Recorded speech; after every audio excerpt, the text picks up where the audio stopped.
What's up, my people? What has self-loving taught me? It taught me, guys, anything is possible. It's taught me that we're all in different challenges in our lives. When I go to work, nobody knows I live in my car. I hear people talk about how they had a bad sleep. And I'm thinking, guys, if you knew where I am, I'm in my car. Today is a Saturday and I've managed to put some heat reflectors in my car so that when it gets really cold, at least the car stays a bit warmer. So I've done that today.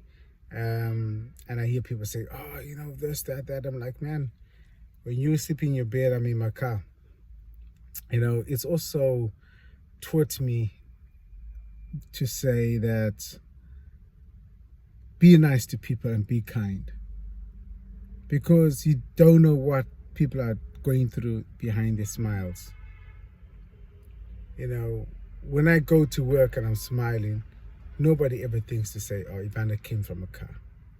I'm not looking at it as a negative point of view, but it's not the most comfortable thing to be doing, and it's not the most convenient or efficient way of living, but it's something that has to be done. And another thing that it's also shown me is there's a lot of homeless people, and the only reason how I know there's loads of homeless people is because I'm homeless, and you normally see people at the same time and every day at the same spots, and you get an idea by the type of bags that they're carrying and how warm they actually the layers that they're wearing, and those are things that I never used to see. I never used to acknowledge, to be honest with you. If I saw somebody sitting in McDonald's at 2 o'clock in the morning, even though they were probably dressed up, smart, but maybe carrying 4 bags with them, I wouldn't have thought much about it.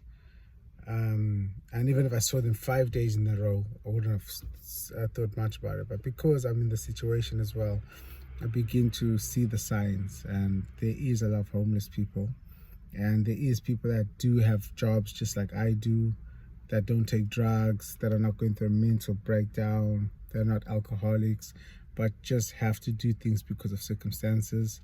And there's so many that I've seen, guys, and it's something where an act of kindness, a conversation. The people that I talk mainly to the most are people on this, on the phone.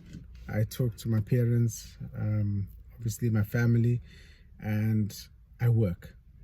That's kind of like the play time when I do a lot of my conversations. So I think, don't be afraid to smile and talk to somebody and just ask them how their day is doing. I personally don't really need that, but there is people that probably do. And maybe if I do have a bad day, it'd be nice just for somebody just to acknowledge. You understand? I haven't had that moment where I feel like, guys, I need someone to talk to. No, but I'm sure there'll be a moment or time where I would need it myself. So it's really taught me a lot. Where be kind to people, because you just don't know. Just because someone looks smart and someone looks well put together does not mean that they're living their perfect life. And if you see them having a bad day, it's okay. Just don't make it worse for them. I've been there. I felt guilty where I've made people's days not that great. Maybe I've been more less understanding, or maybe I've been quite what's the word, like dismissive. If somebody's being a bit awkward or rude towards me, and not realizing maybe this person just needs a bit of careness or a smile, or someone to ask them how they're doing, and that could have made the day a lot better. So self-loving has really taught me a lot of that, guys. And also one thing is it's taught me as well is sacrifice is important. Sacrifice is needed. And guys, when I look at Africa, we can do a lot more sacrificing, meaning we don't have to have the fanciest cars, to show off, but we could probably sacrifice on building things that are going to last in generations. Then we can enjoy the rewards, instead of trying to enjoy instant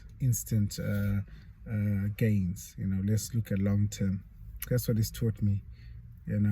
So guys, just make sure you keep an eye out for my cooking tutorials here. I've got my stove. I've used it twice just to see how it works, so I know what's needed. I definitely need a bigger pot. I bought a small pan, but then it doesn't sit well on the on the stove, so I just had to buy a bigger pot. So hopefully when I get that, I'll be able to cook for you guys and save up for a laptop and start editing videos. Anyways guys, thank you so much for watching my video. Peace.